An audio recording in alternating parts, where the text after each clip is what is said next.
there the situation has existed since 1948. From time to time, there is a rebellion in Kashmir.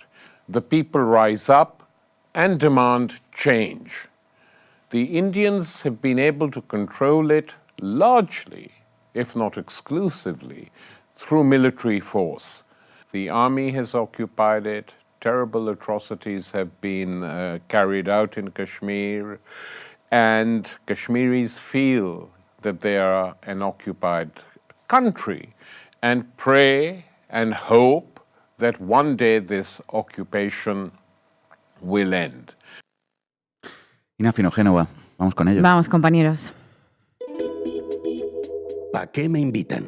El análisis internacional de Ina Afinogenova. Un país que es un continente habitado por 1.438 millones de personas, con 705 grupos étnicos reconocidos y otros más sin reconocer, 6 religiones principales y una infinidad de variaciones secundarias, 447 lenguas, 22 de ellas reconocidas oficialmente, 4 castas principales, 3.000 castas secundarias y 25.000 subcastas. Son algunas de las coordenadas que explican ese mosaico multicolor que es la India. Pakistán es algo más sencillo, el Islam como religión predominante, 6 etnias principales y 247 millones de habitantes. Entre estos dos países, un conflicto que afecta a más del 20% de la población mundial con armas nucleares de por medio. ¿De dónde viene este conflicto? ¿A dónde tenemos que remontarnos en la historia para encontrar su origen? Cuando las palabras problema y colonialismo aparecen juntas, un axioma informal de la geopolítica afirma que hay que dirigir la mirada a Londres, a la pérfida Albión, según la expresión popularizada por Napoleón Bonaparte. La fecha clave en la evolución moderna del subcontinente indio es 1757. En ese momento, la Compañía Británica, que ya mencionó Irene en su sección, se hizo con el control de la región de Bengala y luego se fue extendiendo hacia la mayor parte de sus territorios. La Compañía Británica de las Indias era una empresa privada que monopolizaba el comercio entre Gran Bretaña y las Indias Orientales, al mismo tiempo que fungía como autoridad política, si es que se la puede llamar así. Hasta ese momento, el territorio de la actual India era una región manufacturera, con particular desarrollo en el ámbito textil, donde se destacaba por la calidad de sus productos. Una vez establecido el dominio de la Compañía Británica, la empresa controló el comercio, eliminó los aranceles e inundó las zonas ocupadas con importaciones baratas provenientes del amanecer industrial que Gran Bretaña comenzaba a transitar. Cualquier parecido con algún otro caso en esta ocasión no es ninguna casualidad. La segunda fecha clave llega 100 años después. En 1857, la rebelión de los cipayos puso en jaque el dominio de la compañía sobre partes del territorio. Un año después, Gran Bretaña rediseñó la administración que pasó a manos de la corona y creó lo que reconocemos como el Raj británico, la administración colonial de la India. Durante ese periodo disminuyó, como les contamos, el nivel de vida, se incrementó la pobreza, se desataron hambrunas y la esperanza de vida cayó a los 21 años. El historiador y geógrafo Mike Davis, estadounidense, realizó un estudio sobre esa etapa al que elocuentemente tituló Los holocaustos de la era victoriana tardía. Otros historiadores calcularon que en ese periodo, el de 1880 a 1920, entre 50 y 160 millones de personas fallecieron tempranamente debido a esa combinación entre factores climáticos, la ruptura de sus condiciones de vida a manos de la ocupación colonial. Claro, durante aquellos años el Raj británico comprendía el territorio que actualmente ocupan India, Pakistán, Bangladesh y Birmania.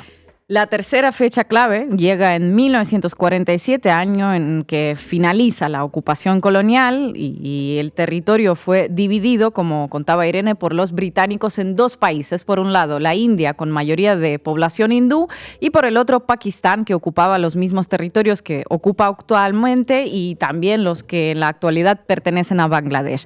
En esa configuración, Pakistán era un país dividido en dos territorios separados por nada menos que 1.800 kilómetros en el medio. Con semejante método de división, ¿cuál fue la suerte corrida por este país con dos territorios? Bueno, en 1971, Pakistán Occidental lanzó una operación militar contra el movimiento de autodeterminación de Bengala India intervino apoyando a la parte oriental, actual Bangladesh, intentando sacar provecho de la división de su vecino. El resultado fue un nuevo genocidio con 3 millones de muertos, entre 8 y 10 millones de desplazados y el nacimiento de un nuevo país, Bangladesh. Hay quien aplica Feng Shui para colocar de manera armónica los objetos en una casa, pero los británicos reordenaban países, como si tal cosa. Como si tal cosa. Si tuviéramos que hacer la analogía con estilos artísticos, en este caso el lienzo, que es el mundo para la prepotencia imperialista, tuvo menos que ver con un Kandinsky y mucho más con el expresionismo abstracto de Jackson Pollock, en lugar de líneas rectas, manchones distribuidos en el lienzo.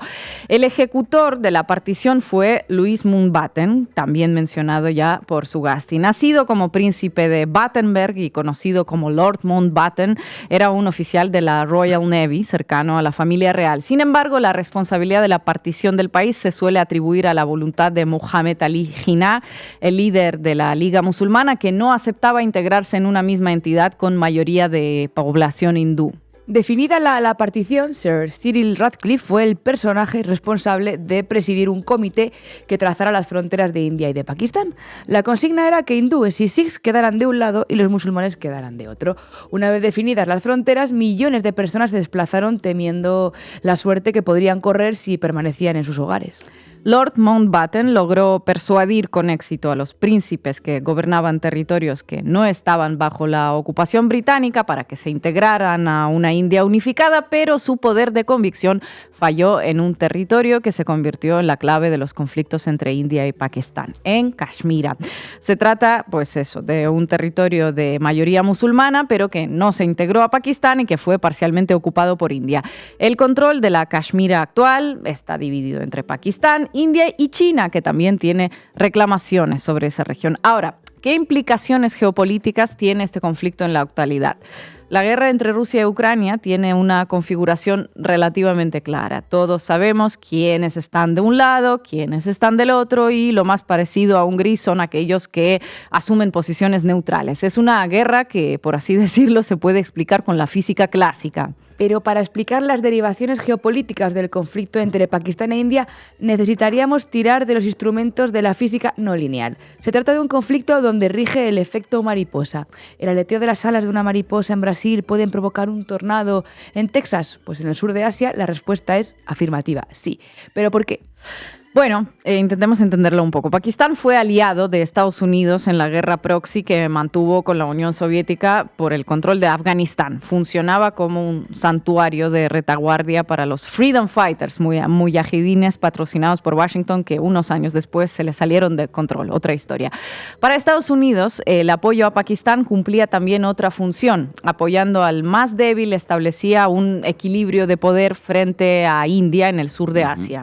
En los últimos años, paralelamente con su ascenso, otra potencia fue incrementando su presencia en Pakistán y esa es China. Exacto, y por varios motivos. En primer lugar, como ya mencionamos, China comparte reclamaciones territoriales por Kashmir, así que en esta disputa se junta a Pakistán como contraparte a la India. En segundo lugar, como buena potencia global, está construyendo su propio equilibrio de poder en la zona, de nuevo frente a otra potencia que es la India. Y en tercer lugar, Pekín trazó allí lo que se conoce como corredor económico China-Pakistán, que puede considerarse una parte de la iniciativa de la Ruta y la Seda. Se trata de un corredor logístico que incluye infraestructura portuaria, ferroviaria y autopistas que comienza en el puerto de Gwadar, en las costas del Golfo de Omán, y se extiende a lo largo de 3.000 kilómetros hasta la región china de Xinjiang. Atraviesa la parte de Cachemira que ocupa Pakistán. 3.000 kilómetros. Imaginen un corredor económico de Madrid a la frontera occidental rusa. Más o menos estamos hablando de esta extensión, así que ya pueden hacerse una idea del valor geoestratégico que tiene este paso para China. Le permite hacer un bypass al estrecho de Malaca, el paso marítimo más transitado del mundo, el epicentro del comercio mundial de la República Popular China, controlado, nada coincidentemente, por las fuerzas navales de Estados Unidos.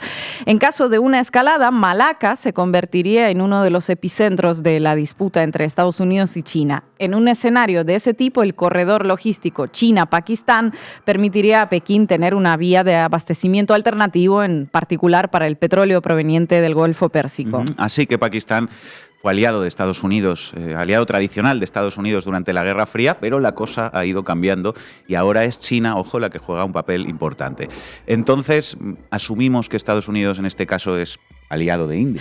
Bueno, para complicar más el tablero, vamos a incluir un tercer actor, un tercer país, Rusia. Desde hace años, China y Rusia mantienen una alianza estratégica que de momento no muestra signos de fisuras. Al mismo tiempo, Rusia tiene una relación histórica con India, que ha sido por décadas un cliente preferencial en la compra de armamento ruso.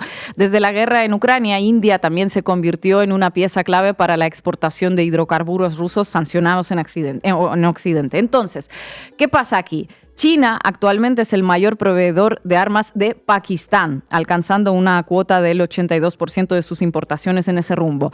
De hecho, las acciones de la empresa china Avic Chengdu Aircraft subieron un 40% esta semana a raíz del conflicto, porque Pakistán dijo haber utilizado cazas chinos para derribar aviones de combate indios, incluido un Rafale de fabricación francesa. El negocio de la guerra bien ilustrado en este grafiquito de Financial Times. Y al mismo tiempo, como dijiste, Rusia, el aliado estratégico de China, abastece de armas a la India. Es decir, tenemos una situación en la que dos enemigos históricos, India y Pakistán, se enfrentan utilizando las armas que les venden dos socios actuales, que son Rusia y China. Además, los tres países, China, India y Rusia, son los tres principales actores de los BRICS, el bloque de países del sur global que desafían la hegemonía occidental. Los analistas de geopolítica que podríamos apodar, no sé, como BRICS optimistas, tienden a sobrevalorar a nuestro juicio la solidez del bloque y el compromiso que tendrían sus integrantes.